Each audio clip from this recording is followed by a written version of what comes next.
Hey guys, welcome to this video. My name is John Watts. I appreciate you watching this video. We're going to go over a case from a few years back called Younger versus Experian. And this is a Fair Credit Reporting Act case, an FCRA case. And there's a few things that I want to sort of alert you to on the front end. First of all, this is what is known as a debt defense victory case. So this is where you're sued typically by a debt buyer, but could be an original creditor, and you win the case, but yet it stays on your credit report. Then we'll notice that Experian uses something called a stall letter, or their term is, of course, not a stall letter, it's a suspicious mail policy. TransUnion is notorious for doing this as well. It's basically where they say, hey, we got your letter, but we don't think it really came from you, so we're going to do nothing. We'll see what the court says about that. Then I want you to notice that the consumer who has sued the credit bureau here can sometimes obtain summary judgment. So we'll talk about what is summary judgment, and then what does this mean when the consumer gets this. Normally, the credit bureaus are trying to get summary judgment against us, but this is a case that illustrates it's possible to go the other way, get summary judgment against a credit bureau. Then we'll notice what are the damages that are allowable, what did the jury do in this case, and then finally we'll end with noticing that the appellate court decides that willfulness, which is a requirement to get statutory or punitive damages under the Fair Credit Reporting Act, willfulness was not present. And we'll see maybe what could have been shown that might have satisfied the court. Now, we'll point this out. This is what's called do not publish. So this is not a binding opinion on future cases in the 11th Circuit. Sometimes this is called an unpublished decision or a non-precedential decision. So a future group of judges from the 11th Circuit is not required to follow this, but they certainly pay attention to them. So I think it's worth us looking at. So we have here 2-day trial. Experian was found guilty of negligently and willfully violating the Fair Credit Reporting Act. And they say, hey, we don't find any willful violation. So here's the background. So there was a small claims debt, and so a debt buyer sued the consumer here and then dismissed it with prejudice. Okay. And then after that, so you can see this is in January of 2015. In March, that debt's still being reported. So a letter was sent to the credit bureau, in this case Experian, basically saying, hey, get this off my credit report. Now we don't have the letter in front of us, but the letter typically will say something like, I was sued and the judge dismissed the case with prejudice, or I won at trial, or whatever the situation is. Now get this off of my report. And so the lawyer, the letter was typed in the lawyer's office, and then the lawyer's office mailed the dispute letter. And there was a little mistake in it. It said, please correct my Equifax report. It's probably just grabbed a previous letter that the same client had prepared for Equifax and then changed it to Experian, but that doesn't really affect things here. All right, so it had the client's address on it, but it was mailed from the local office, the lawyer's local office. All right, so here's where we get to the stall part. So notice this, an unknown person, say, why is it unknown? We'll see in just a moment, concluded the letter qualified for diversion, which is a fancy way of saying we're not doing anything, under Experian's suspicious mail policy. Precisely why this order determined that this qualified under the policy is unknown. Say, well, why isn't it known? Because Experian does not maintain a system tracking which employee marked the letter or why. So think about that for a second. And we'll see later on in the opinion, thousands and thousands of letters are received by Experian. And at least at this time, and maybe it's changed, okay, but at least at this time, Experian did not track who made the decision to grab this letter or that letter or these 50 letters over here and mark them as suspicious. And they didn't track why.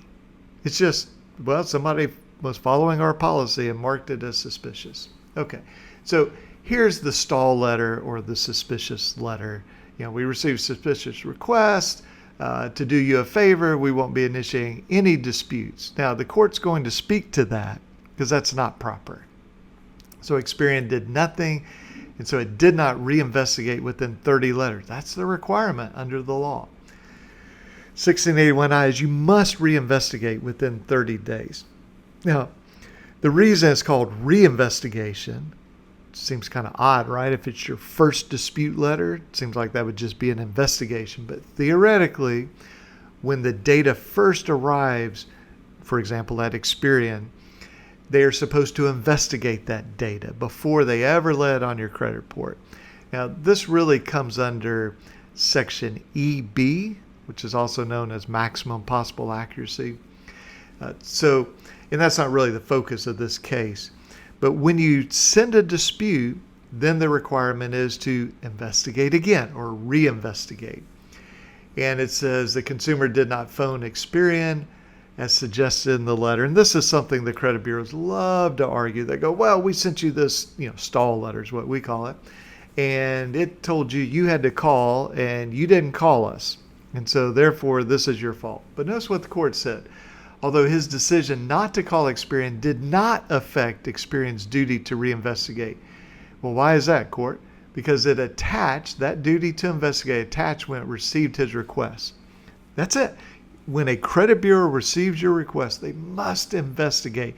Or we'll see later, they could decide it's a frivolous dispute, but there are very strict requirements about that. So they didn't do anything, and then he files suit. Okay.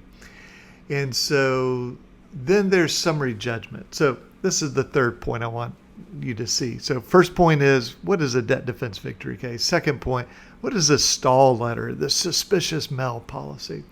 Third point is summary judgment, and the consumer can move for summary judgment. So summary judgment is where a party, plaintiff or defendant, says to the court, look, here are all the facts, particularly the undisputed facts.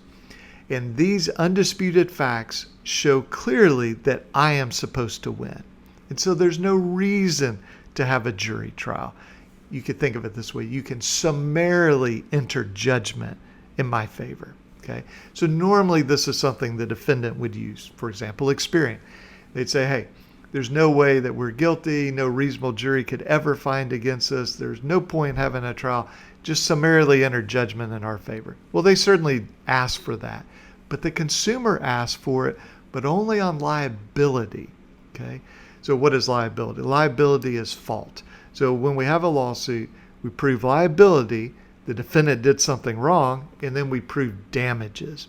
Hey, I was harmed by this. And usually there's another element called causation. So that's just connecting the liability and the damages. So the magistrate judge, first of all, denied Experian's motion for summary judgment, but granted the plaintiff's summary judgment motion in part, found Experian violated its duty to reinvestigate the disputed credit data.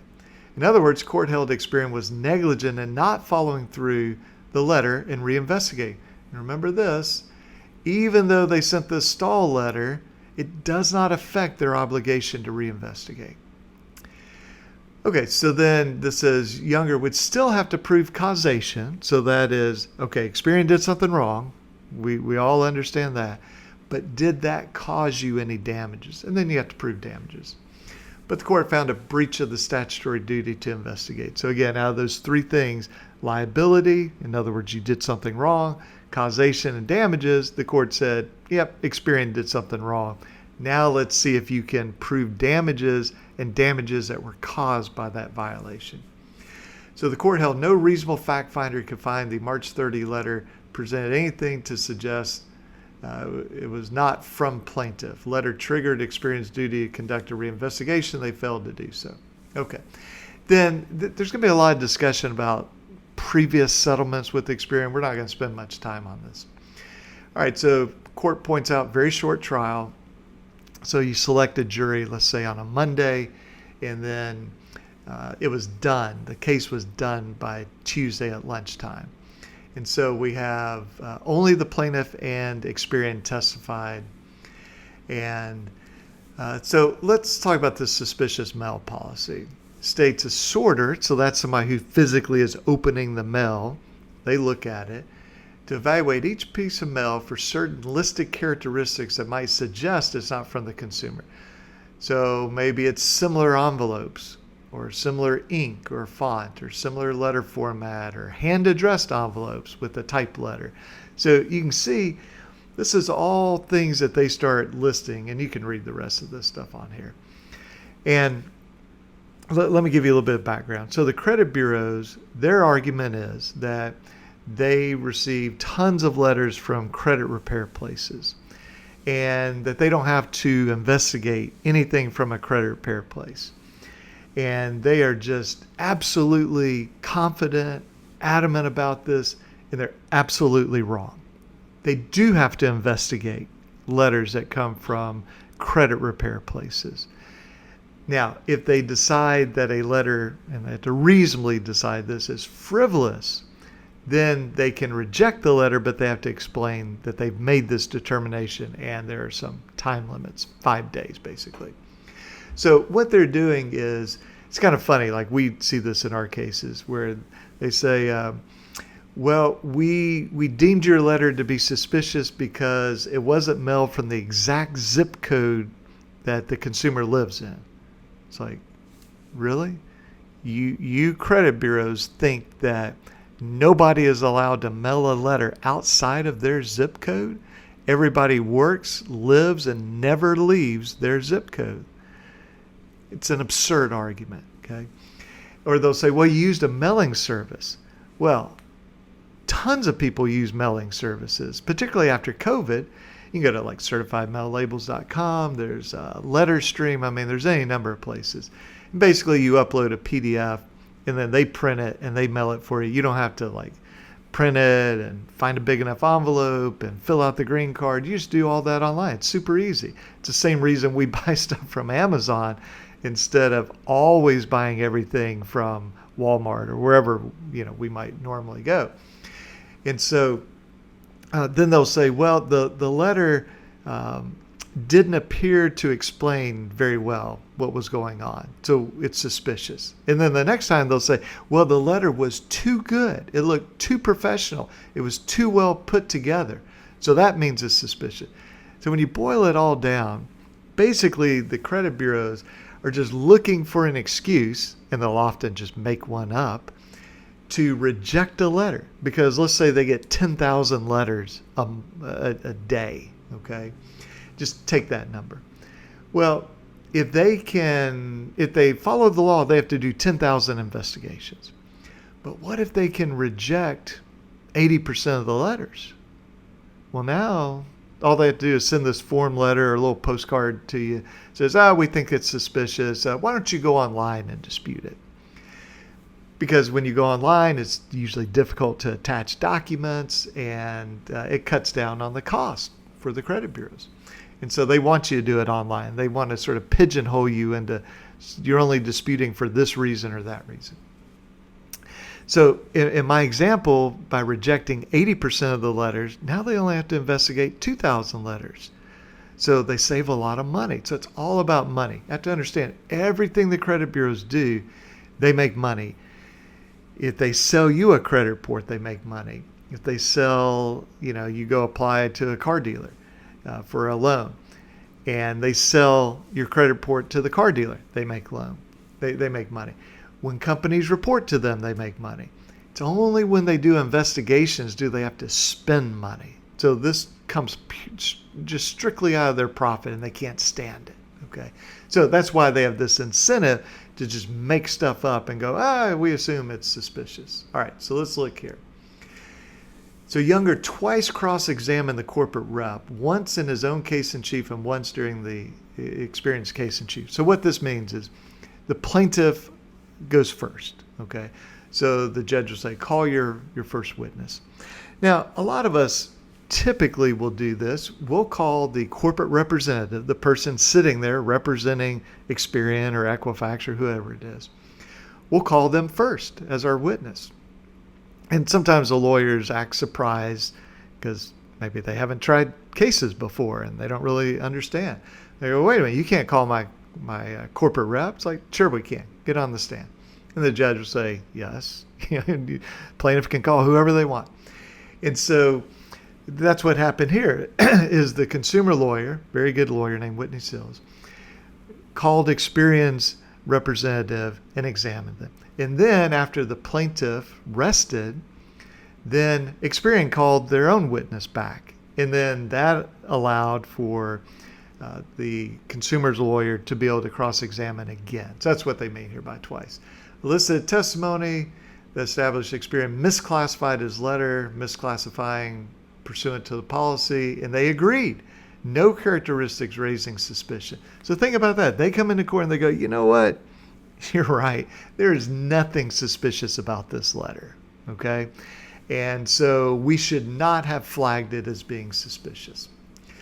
All right, so although the representative could not identify any suspicious characteristics, she maintained the letter was marked suspicious, not reinvestigated pursuant to their policy. So think about that.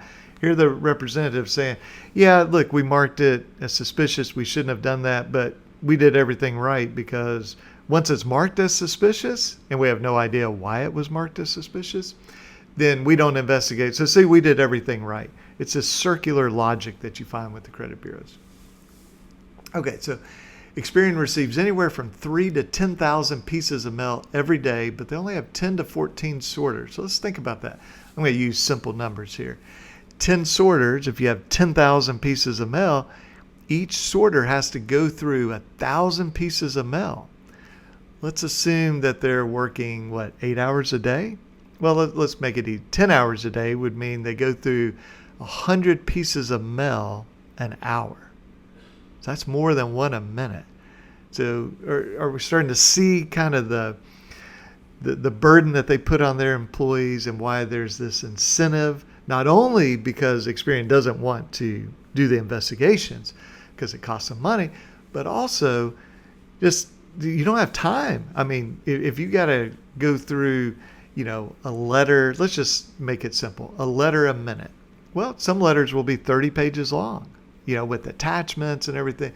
And so this sorter is just looking at it. It's really just a gut feeling. They just go, I think it's suspicious, or who knows, maybe it's suspicious. Throw it in the suspicious pile. She's testified thousands of letters are marked suspicious each day, and they're not reinvestigated further without further action by the consumer, even though the duty to reinvestigate attaches when they receive the letter, and nothing requires the consumer to take additional action. So here the court's recognizing there's no additional action required by the consumer. You do not have to call the credit bureau. I mean, think about it. The credit bureau says you must call us 10 times a day while standing on your left foot, holding your right arm in the air, and only after you pass an intelligence test will we agree that you really sent the letter. You can say whatever you want, TransUnion, Experian, whoever, but that doesn't change the law. All right, so neither party presented evidence how often they misclassify genuine consumer dispute letters like the one here. All right, there's some stuff in here about settlement that we'll skip over, previous settlements. All right, so Experian asked about the benefits of the suspicious mail policy, and they say, hey, it's to protect privacy. And so they created this suspicious mail policy to comply with the FCRA and add that extra layer of protection for the consumer. All right, so here's the verdict here. So, and you can see it, and I'll talk about it in a minute. You can always get compensatory damages, which can be emotional distress damages. Okay, this was very upsetting to me. Can also be economic damages. Hey, I paid 7% interest instead of 6% interest on my mortgage, or 20% on this loan instead of 12%, or I didn't get this promotion because of what my credit report showed. So that's the compensatory type damages. Now you get those if you prove negligence. Okay, but if you prove willfulness, you can get statutory damages. That could be up to $1,000 per violation. And you can also get punitive damages, which are to punish, in this case, Experian, and to discourage Experian and other credit bureaus from doing the same thing in the future. So the jury awarded $5,000 in compensatory damages and $3 million in punitive damages. Evidently, no statutory damages were awarded. All right, so magistrate judge denied what are called post-trial motions, but did cut the punitive damages down to $490,000. Said, well, the $3 million's too much, but $490,000 would be reasonable. All right, so here's standard of review. Judgment as a matter of law should be granted when there's no legally sufficient evidentiary basis for a reasonable jury to find for the party on that issue. It's basically the same standard summary judgment, but in the middle of a trial, the one side or the other can say, hey, take this away from the jury. You, judge, go ahead and enter judgment as a matter of law, because look at the evidence. There's no way a reasonable jury could find against me. Okay. And then this says all reasonable inferences must be favorable to the party opposed to the motion. So if Experian makes a motion and there's evidence that's kind of like a jump ball, 50-50, you got to go with the consumer on it. Okay. All right, so denial of motion is an abuse of discretion. So this is for a new trial. It's critical a judge does not merely substitute his judgment for that of the jury. And so now let's get into it here. All right, so CRA must promptly notify the data furnisher, that would be like Capital One, Midland Credit, LVNV, whoever, of any disputed information and include all relevant information. Okay. And then here's the part that, well, let's back up here. CRA shall review, consider all relevant information and information in your file, which is different than a credit report. So a file is all the information that the credit bureau has on you. A credit report is what, or a consumer report is what somebody purchases, okay, to review you for insurance or a loan or a job, whatever it may be. So information in the file which found to be inaccurate, and same would be true for incomplete, must be promptly deleted or modified. Then you notify the furnisher. You may cease reinvestigation if it determines the dispute is frivolous or irrelevant. Okay, so it could be failure to provide sufficient information, but you must notify the consumer within 5 days if you determine that. So if a credit bureau gets your letter and they send you out a stall letter, but don't say it's frivolous or irrelevant, then they still have the obligation to investigate. Now, they can't just recklessly or negligently make this determination, okay? If they say, hey, it's frivolous and it's really not, and that was negligent of them, then they would violate the law with that. All right, then they have to give you notice of results within 5 days and notice of your rights here. So private right of action just means you can sue on this for negligent or willful violations. Negligent permits actual damages and attorney's fees, and then you must show actual damages. That may include mental distress, even in the absence of out-of-pocket expenses or physical injury. So there were some courts that, and some judges that would say, you know, I don't think you should get mental distress or emotional distress unless you have monetary loss. Absolutely wrong. Okay, at least in the 11th Circuit, that's wrong. Or some judges would say, well, you have to have physical injury. No, absolutely wrong.